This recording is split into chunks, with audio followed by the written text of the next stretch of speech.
Amis du jour, chalutations. Pour les petits nouveaux, moi c'est Sekhmet et je vous souhaite la bienvenue dans mon podcast littéraire.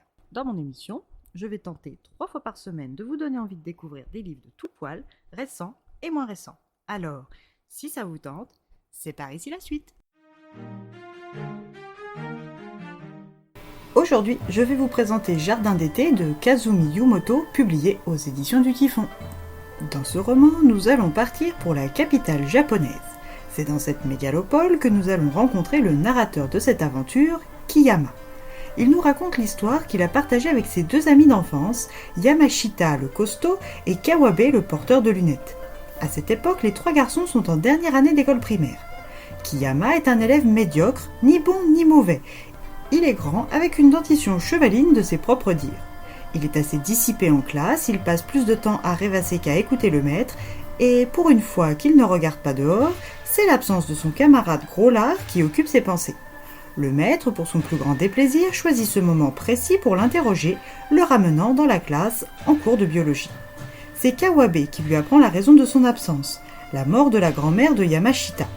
Lui n'a jamais subi de deuil, son grand-père est mort avant sa naissance, et pour le moment, aucun de ses proches n'a disparu. Kiyama ne sait donc pas ce que l'on fait lors de funérailles. Le lendemain matin, son camarade est de retour à l'école, ce qui rassure et attise la curiosité de ses amis de toujours. Si notre narrateur l'a malgré les circonstances interpellé par son surnom peu flatteur de Gros-Lard, c'est toujours moins pire que leur ami zéro tact Kawabe.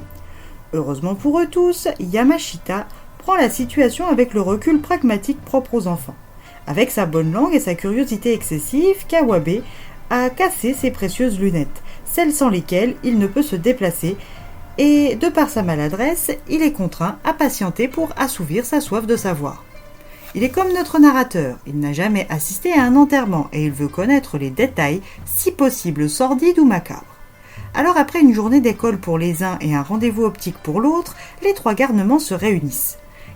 Kawabe est le plus intrusif et demande sans fioriture à Yamashita comment se déroule un service funéraire. Le jeune garçon rondouillet leur explique l'ennui de l'attente ainsi que la vue de sa mamie allongée, immobile, et l'impression malaisante que cette vision lui a procurée.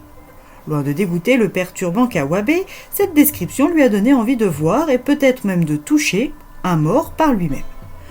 Pour assouvir son ambition malsaine, il propose aux 2 autres membres de leur club de l'amitié de prendre sur leur temps libre quelques heures afin de surveiller un homme âgé dont il a entendu parler par le biais des ragotages de sa mère avec la voisine. D'après sa mère, l'homme vit seul, n'a pas l'air d'avoir de famille, ni d'amis d'ailleurs. Il sait aussi que la solitude du vieil homme peut rendre son envie de suivre les traces de son père, à savoir enquêteur. Son objectif, bien glauque, repose sur son envie de toucher un mort.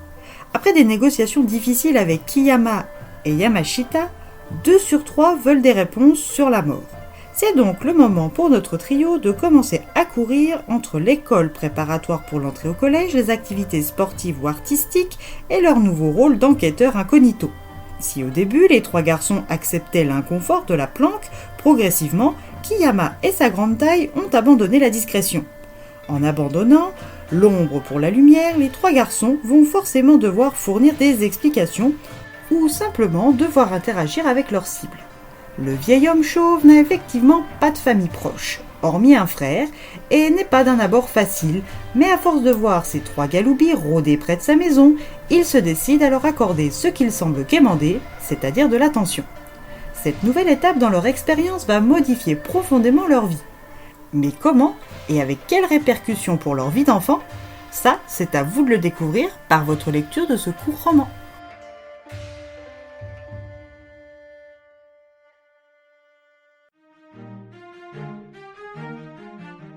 Un roman d'été chaud, humain et doux.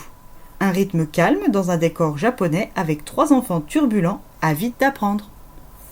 Et bien voilà, j'en ai fini pour aujourd'hui. J'espère que cet épisode vous aura plu et vous aura donné des nouvelles idées de lecture. Si vous souhaitez découvrir d'autres petits bonbons littéraires tout droit sortis de ma bibliothèque, je vous retrouve le jeudi 30 juillet prochain pour un nouvel épisode.